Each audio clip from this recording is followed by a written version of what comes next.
بسم الله الرحمن الرحيم. ازيكم يا احلى متابعين في الدنيا؟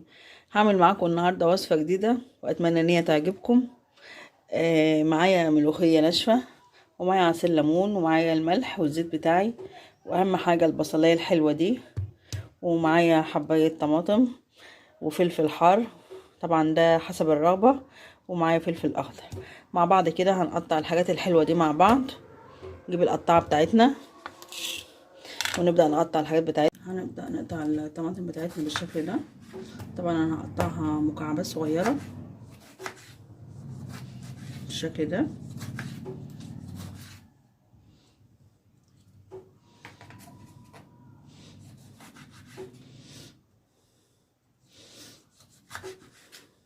طبعا الوصفة دي جديدة واتمنى تقولوا رأيكم فيها. طبعا بشكر كل متابعيني من مصر ومن برا مصر، واشكركم على الكومنتات الحلوة اللي انتوا بتبعتوها لي وتشجيعكم ليا.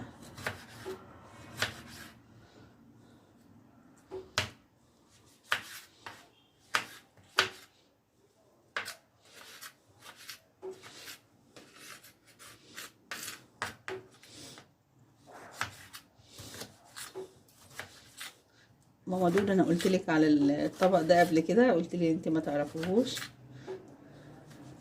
فانا بعمله اهو. وسماسيمو برضو قالت لي ان انا ما اعرفوش،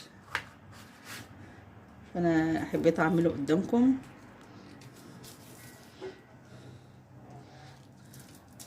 واتمنى ان هو يعجبكم.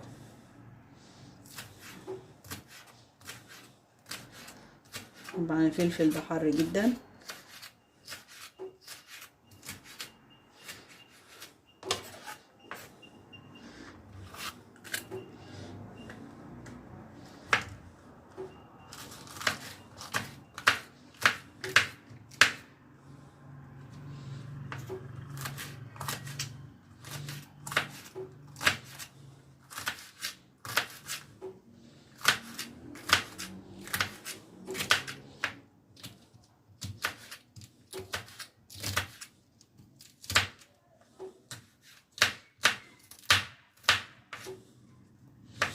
صدقوني الطبق ده جامد جدا، احنا مشهورين بيه هنا في دمياط.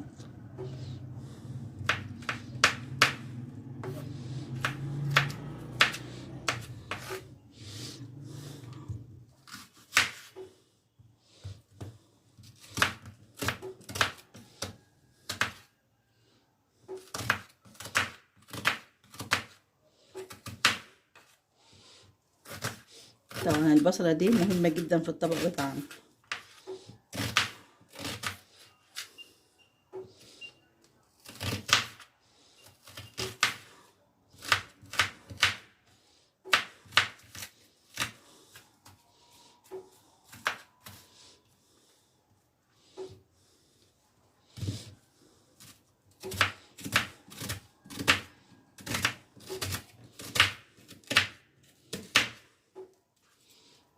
بالشكل ده.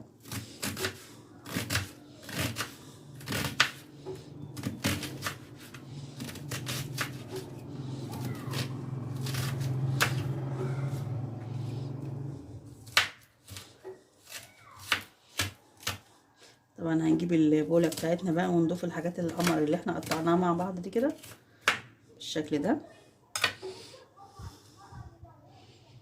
نجيب البولة بتاعتنا وننزل بالطماطم بتاعتنا بالشكل ده،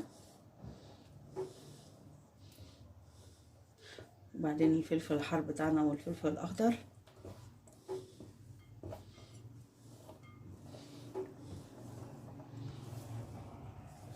بالشكل ده. طبعا البولة دي هتطلع صغيرة، هقلبهم كده مع بعض، وهجيب بولة كبيرة شوية عشان اعرف اقلبهم مع بعض. انا جبت بولة كبيرة شوية، هنزل بقى بالحاجات دي كده مع بعض بالشكل ده.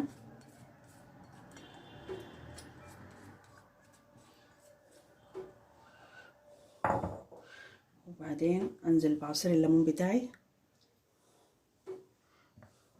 واجيب الملوخية الناشفة بتاعتي بقى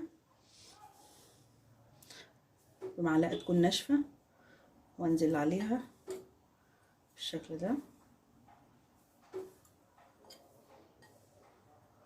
طبعا انا ايه هديها كده على حسب ايه ما تاخد مني. طبعا هضيف حوالي كوبايه ونص ميه بالشكل ده. طبعا هقلبهم كده مع بعض بالشكل ده.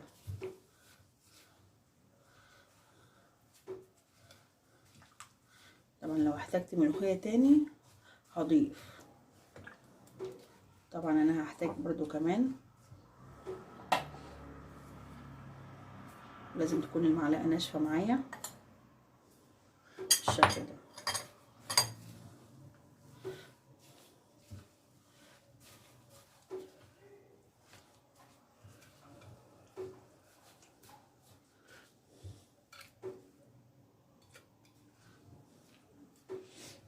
صدقوني الوصفه دي جميله جدا، والله العظيم جميله جدا. اليوم اللي نكون كسلانين فيه نعمل الطبق ده، يعني اليوم اللي مش عايزين نطبخ فيه وندخل فيه المطبخ، وصفة سريعة وفي نفس الوقت طعمها جميل جدا. هبدأ بقى اضيف الملح بتاعي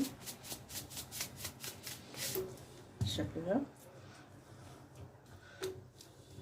طبعا الفلفل بتاعي الفلفل الحار مش محتاج ان انا اضيف شطة ولا فلفل ولا حاجة. وبعدين انزل بمعلقتين الزيت بتوعي بالشكل ده.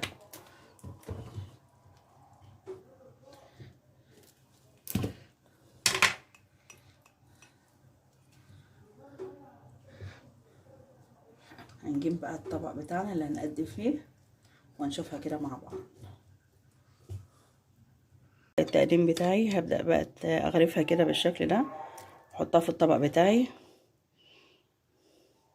بالشكل ده، واتمنى تقولوا رأيكم في الوصفة بتاعتي